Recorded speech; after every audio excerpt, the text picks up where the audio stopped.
ప్రభునందు ప్రియమైన మన స్నేహితులారా, మరి ఒకసారి మా యూట్యూబ్ ఛానల్ ఓలీ గాడ్ ప్రేయర్ ఫెలోషిప్ వైజాగ్ తరపున దేవుని వాక్యాన్ని మీతో పంచుకోవడానికి దేవుడు నాకు అనుగ్రహించిన ఈ భాగ్యాన్ని బట్టి మొదటిగా దేవాది దేవునికి ఎంతగానో కృతజ్ఞతాస్తుతులు చెల్లించున్నాను. ప్రతి వారము ప్రియమైన యవన స్నేహితులారా, మా ఛానల్ ఓలీ గాడ్ ప్రేయర్ ఫెలోషిప్ వైజాగ్ తరపున యవనస్తుడి కుడికను మీ అప్లోడ్ చేయడం జరుగుతూ ఉన్నది. ఈ యవనస్తుడి కుడిక వీక్షిస్తున్న మీ అందరికీ ఆశీర్వాదకరంగా ఉన్నదని మేము తలంచుచున్నాము. మీకు ఆశీర్వాదకరంగా ఉంటే కనుక మీరు వీక్షించడమే కాకుండా మీ తోటి స్నేహితులకు కూడా మా ఛానల్ని పరిచయం చేయవలసిందిగా ప్రభువైన యేసుక్రీస్తు నామమున అందరినీ కోరుచున్నాను. తద్వారా దేవుడు మాకు ఇచ్చిన ప్రేరేపణలో నడిపింపబడుతున్న మా ఈ పరిచర్యలో మీరు కూడా పాలిభాగస్తులు కావాల్సిందిగా ప్రభువైన యేసుక్రీస్తు నామమున అందరినీ కోరుచున్నానండి. దేవునికి స్తోత్రం. హల్లెలూయా, హల్లెలూయా. ప్రియమైన యవన స్నేహితులారా, మరి దిన యవనస్తుల కుడికలో మనము ధ్యానం చేసుకుని పోయే అంశము మోసుకొని పోబడిచున్న ఒక్కడైన కుమారుడు అనే అంశ సందేశాన్ని మనము ధ్యానం చేసుకుని పోచున్నాం. ఈ అంశ సందేశాన్ని కొన్ని భాగాలుగా మనము ధ్యానం చేసుకుని పోచున్నాం. ఈ వారము నుండి ఈ వర్తమానాలను వీక్షించడం ద్వారా ఈ అంశం యొక్క పూర్తి వివరణ మీరు తెలుసుకోగలరు. ప్రతి వారము ఈ అంశ సందేశాన్ని కొన్ని భాగాలుగా మనం ధ్యానం చేసుకుంటున్నప్పుడు దేవుడు మనతో మాట్లాడే ప్రతి విషయాన్ని మనం గ్రహించగలం. ప్రియమైన యవన స్నేహితులారా, మోసుకొని పోబడిచున్న ఒక్కడైన కుమారుడు అనే అంశానికి సంబంధించిన మూల వాక్య వచనము లూకాసు సువార్త 7వ అధ్యాయము 12వ వచనమే అన్నది. ఆ వాక్య భాగాన్ని మీ కొరకు నేను చదువుచి ఉన్నాను. ప్రార్థనాపూర్వకంగా ఆలకించవలసిందిగా ప్రభువైన యేసుక్రీస్తు నామమున అందరినీ కోరుచున్నానండి. లూకాసు సువార్త 7వ అధ్యాయము 12వ వచనంలో ఈ విధముగా రాయబడి ఉన్నది. ఆయన ఆ ఊరి గవిని యొద్దకు వచ్చినప్పుడు చనిపోయిన ఒకడు వెలుపలికి మోసుకొని పోబడుచుండెను. అతని తల్లికి అతడొకడే కుమారుడు. ఆమె విధవరాలు. ఆ ఊరి జనులు అనేకులు ఆమెతో కూడా ఉండిరి అని లూకాసు సువార్త 7వ అధ్యాయము 12వ వచనంలో మనం చూస్తూ ఉంటాం. దేవునికి స్తోత్రం. హల్లెలూయా, హల్లెలూయా. ఈ అంశ ధ్యానంలోనికి మనం వెళ్లే ముందుగా ఈ సందర్భాన్ని కొంత లోతుగా మనము ధ్యానం చేసుకుందామండి. లూకాసు సువార్త 7వ అధ్యాయము 11వ వచనాన్ని మనం చదువుతూ ఉన్నప్పుడు అక్కడ ఏ విషయాలు మనకి కనబడుతూ ఉంటాయంటే, వెంటనే ఆయన నాయనను ఒక ఊరికి వెళ్ళిచుండగా ఆయన శిష్యులను బహు జన సమూహమును ఆయనతో కూడా వెళ్ళిచుండిరి అని అక్కడ మనము చూస్తూ ఉంటాం. దేవునికి స్తోత్రం. హల్లెలూయా, హల్లెలూయా. ప్రియమైన యవన స్నేహితులారా, ఈ లూకాసు సువార్తికుడు యేసు ప్రభువారు కాలి నడకన చేసిన పరిచర్య గురించి తెలియజేస్తూ ఆయన కపెర్నౌము అనే ప్రాంతానికి వచ్చినప్పుడు అక్కడి నుండి నాయిన్ అనే ఊరికి వెళ్ళుచుండగా ఆ ఊరి గవిని యొద్ద యేసు ప్రభువారు చేసిన ఒక అసాధ్యమైన అద్భుత కార్యాన్ని గురించి ఇక్కడ వివరించి తెలియజేస్తున్నట్లు మనం చూస్తూ ఉంటాం. అయితే ఈ సందర్భంలో లూకాసు సువార్తికుడు ఒక మాటను ప్రస్తావిస్తూ ఉన్నారు.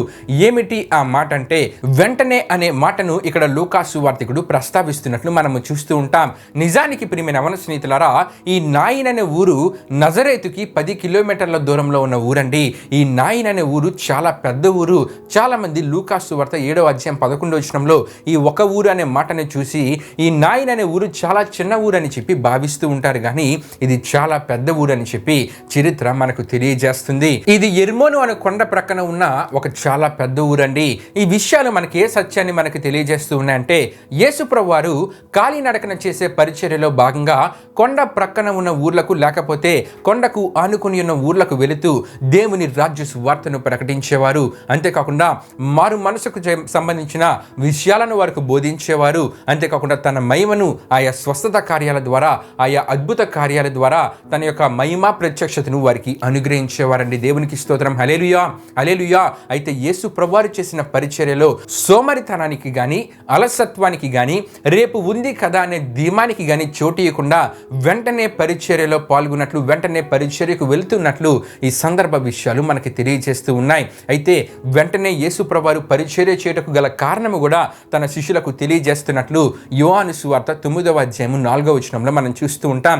యేసు ప్రభువారు తన శిష్యులతో ఏమని అంటూ ఉంటారంటే, పగలున్నంత వరకు పరిచర్య చేయాలి, రాత్రి వచ్చుచున్నది, అప్పుడు ఎవరునూ పని చేయలేరని. దేవునికి స్తోత్రం. హల్లెలూయా, హల్లెలూయా. అంటే యేసు ప్రభువారు తక్కువ సమయంలో ఎక్కువ పరిచర్య చేయాలనే ఆలోచన కలిగి ఏ సమయాన్ని కూడా ఆలస్యము చేయక, సోమరితనానికి చోటేయక వెంటనే ప్రతి స్థలానికి వెళ్తూ దేవుని రాజ్య సువార్తను ప్రకటించేవారండి. అయితే లూకాసు సువార్తికుడు వెంటనే అనే పదాన్ని ఇక్కడ వాడుతున్నట్లు మనం చూస్తూ ఉంటాం. అంటే ప్రియమైన యవన స్నేహితులారా, యేసు ప్రభువారు తక్కువ సమయంలోనే ఎక్కువ పరిచర్య చేయాలనే ఆలోచన కలిగి ఉన్నారనే అద్భుత సత్యము ఈ మాట ద్వారా మనకు తెలియజేయబడుతుంది. అంతేకాకుండా వెంటనే అనే పదము యేసు ప్రభువారు చనిపోయిన ఒక యవనస్తుని పాడి మీద బ్రతికించుటకు ఆయన స్పందించిన తీరును మనకు తెలియజేస్తుంది. అయితే ఇక్కడ ఒక విషయాన్ని మనం గమనించాలండి. ఆ యవనస్తుడు చనిపోయాడు ఉన్నాడనే విషయాన్ని యేసుప్రభువారికి ఎవ్వరూ తెలియజేయలేదు. కానీ యేసుప్రభువారికి ఎలా తెలుసంటే ఆయన సర్వాంతర్యామి, ఆయనకు మరుగైనది ఏదియూ లేదు. ఈ అద్భుత సత్యము మనకి ఎలా తెలియజేయబడుతుందంటే మత్తయి సువార్త 14వ అధ్యాయము 22 నుండి 33 వరకు రాయబడి ఉన్న వాక్య వచనాలు మనం చదివితే గనుక గలిలయ సముద్రముపై యేసుప్రభువారి శిష్యులు ఆ గాలికి అలలకు కష్టతరమైన పరిస్థితులలో ఉన్నప్పుడు యేసుప్రభువారు నీళ్లపై ఆ సముద్రముపై నడుస్తూ వారి దగ్గరికి వెళ్ళినట్లు మనం చూస్తూ ఉంటాం. అంటే అక్కడ శిష్యులు ఎదుర్కొంటున్న పరిస్థితి యేసుప్రభువారికి తెలుసు. అక్కడ గాలి గురించిన విషయం యేసుప్రభువారికి తెలుసు. అలల గురించిన పరిస్థితి యేసుప్రభువారికి తెలుసు. అయినా ఆ సందర్భంలో సముద్రంపై నడుచుచు శిష్యుల దగ్గరికి యేసుప్రభువారు వెళ్తూ ఉన్నారంటే ఆయనకు అక్కడ జరుగుతున్న ప్రతిదీ తెలుసు. ఆయన అక్కడ లేకపోయినప్పటికీ ఆ పరిస్థితి ఆయనకు తెలుసు. అంటే ఆయన సర్వాంతర్యామండి. అంతేకాకుండా మేడి చెట్టు మీద ఉన్న జక్కయ్య ఎవరో యేసుప్రభువారికి తెలుసు. జక్కయ్య పేరు కూడా యేసుప్రభువారికి తెలుసు. ప్రియమైన మన స్నేహితులారా, ఈ విషయాలు మనకి లూకా సువార్త 19వ అధ్యాయం 4 నుండి 5 వరకు రాయబడిన వాక్య వచనాల్లో మనకి కనబడుతూ ఉంది. గనుకనే యోహాను సువార్తికుడు యేసుప్రభువారి గురించి ఒక మాట అంటూ ఉంటారు.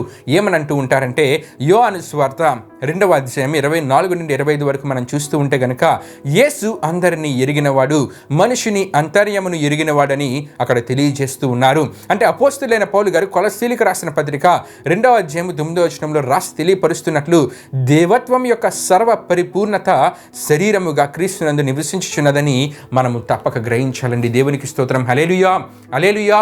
అంటే ప్రియమైన మన స్నేహితులారా, యేసుప్రభువారు సర్వాంతర్యామి. ఇంకా మీకు స్పష్టంగా అర్థం కావాలంటే యెహోవాయే యేసుక్రీస్తు వారు. కనుకనే ఆయన సర్వాంతర్యామి. ఎక్కడ ఏమి జరిగినా సరే యేసుప్రభువారికి తెలుస్తూ ఉంటుందండి. ఈ అద్భుత సత్యము మనకి ఎలా తెలియజేయబడుతుందంటే అంటే యెహోవాయే యేసుక్రీస్తు అని యెషయా గ్రంథము 40వ అధ్యాయం 3వ వచనం ద్వారా, మత్తయి సువార్త 3వ అధ్యాయం 3వ వచనం చదువుట ద్వారా యెహోవాయే యేసుక్రీస్తు అని తెలియజేయబడుతుంది. అంతేకాకుండా యోహాను సువార్త 8వ అధ్యాయం 24, 10వ అధ్యాయం 33వ వచనం చదువుట ద్వారా కూడా యెహోవాయే యేసుక్రీస్తు అనే అద్భుత సత్యము మనకి తెలియజేయబడుతుంది. గనుకనే ప్రియమైన మన స్నేహితులారా, ఈ నాయిన్ అనే ఊరికి యేసుప్రభువారు వెంటనే వెళ్తూ ఉన్నారు. ఎందుకంటే అక్కడ ఒక అద్భుత కార్యము జరుగుట ద్వారా ఎంతో మంది దేవుని యొక్క రాజ్య సువార్త ప్రకటించబడుతుంది.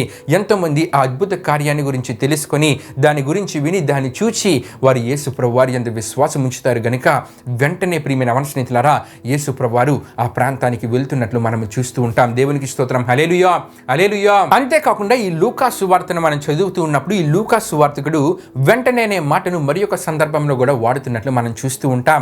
బాప్టిజం ఇచ్చి యోహానికి యేసుప్రభువారి విషయమై సందేహము కలిగినప్పుడు యేసుప్రభువారు ఆ సందేహాన్ని సరి చేయడానికి వెంటనే అక్కడికి వెళ్ళినట్లు మనం చూస్తూ ఉంటాం. అంటే ప్రియమైన మన స్నేహితులారా, మొదటిగా వెంటనే అనే మాట మనకి తెలియజేస్తున్న సత్యం ఏమిటంటే యేసుప్రభువారు పరిచర్యను వెంటనే ప్రారంభించారు. ఎందుకంటే తక్కువ సమయంలో ఎక్కువ పరిచర్యను చేయాలి. రెండవదిగా వెంటనే అనే మాట మనకి ఏ విషయాన్ని తెలియజేస్తుందంటే చనిపోయిన ఒక యవనస్తుని పాడి మీద బ్రతికించుటకు యేసుప్రభువారు స్పందించిన తీరును మనకు తెలియజేస్తుంది. మూడవదిగా వెంటనే అనే మాట సందేహాన్ని సరిచేసేదిగా మనకి కనబడుతూ ఉంది. అయితే ఈ వెంటనే అనే మాట ఈ దినాలలో ఉన్న క్రీస్తుని కలిగిన క్రైస్తవ యవన బిడ్డలకు తెలియజేసే ఆత్మీయ సత్యం ఏమిటంటే ప్రియమైన యవన స్నేహితులారా, తప్పిపోయిన ఆత్మీయ స్థితిలో నుండి క్రీస్తుని కలిగిన క్రైస్తవ యవన బిడ్డలు వారి తప్పులను తెలుసుకొని పశ్చాత్తాపపడి వెంటనే దేవుని దగ్గరికి రాగలగాలి. దేవునికి స్తోత్రం. హల్లెలూయా, హల్లెలూయా. అంతేకాకుండా వెంటనే ఆధ్యాత్మిక నిద్ర నుండి మేల్కొనగలగాలి. అవిశ్వాసం నుండి విశ్వాసంలోనికి వెంటనే రాగలగాలి. ఆలస్యము చేయకూడదు. దుష్ట సహవాసంలో నుండి క్రీస్తు సహవాసమునకు వెంటనే రాగలగాలి. ఆలస్యము చేయకూడదు. వెంటనే ఎప్పుడైతే మనలో పశ్చాత్తాపము కలుగుతుందో, వెంటనే ఎప్పుడైతే దుష్ట సహవాసాలను విడిచిపెట్టి అవిశ్వాసాన్ని విడిచిపెట్టి విశ్వాసంలోనికి వస్తామో, క్రీస్తు సహవాసంలోనికి వస్తామో, దేవుడు వెంటనే మన జీవితాలలో అద్భుత కార్యాలు చేస్తారు, ఆశ్చర్య కార్యాలు చేస్తారు.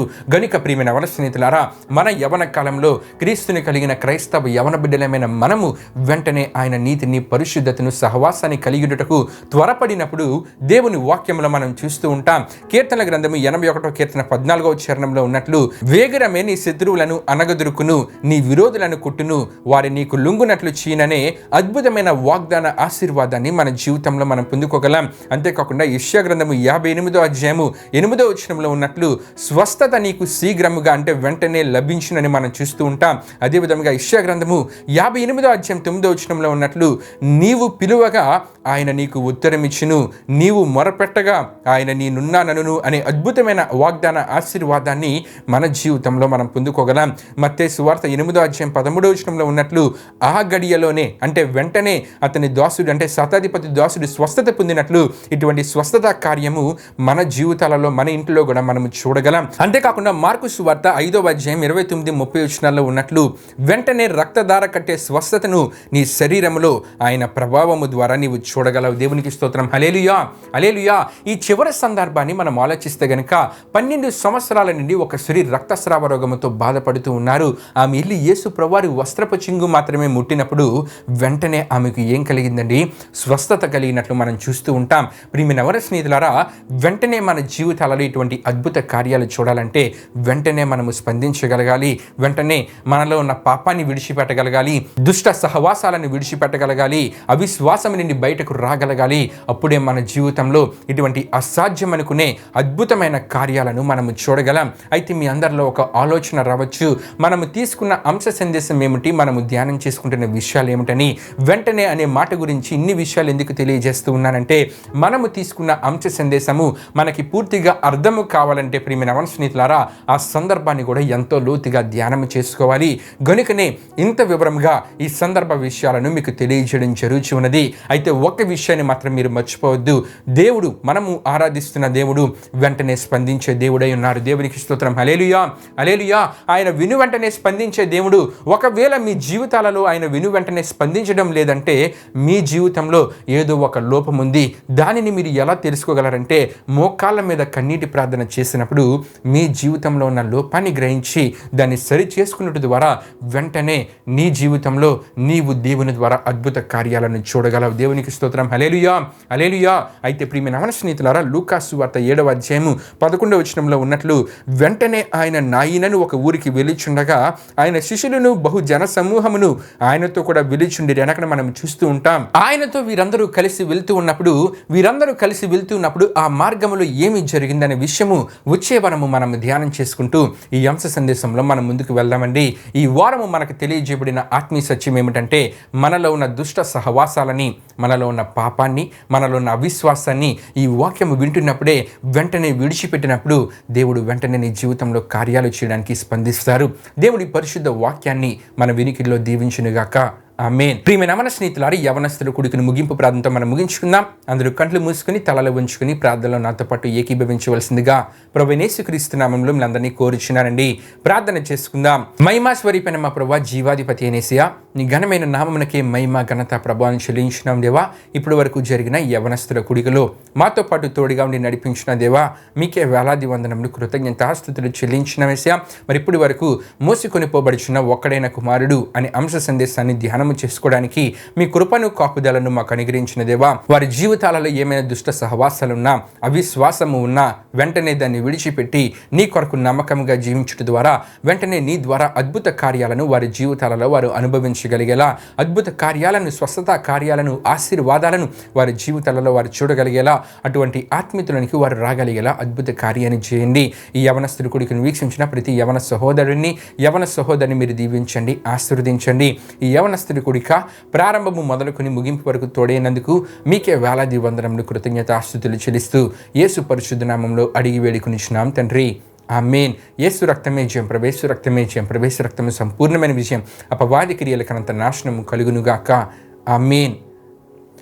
ప్రభు మిమ్మును మీ కుటుంబంలోని దీవించునుగాక. ఆమేన్.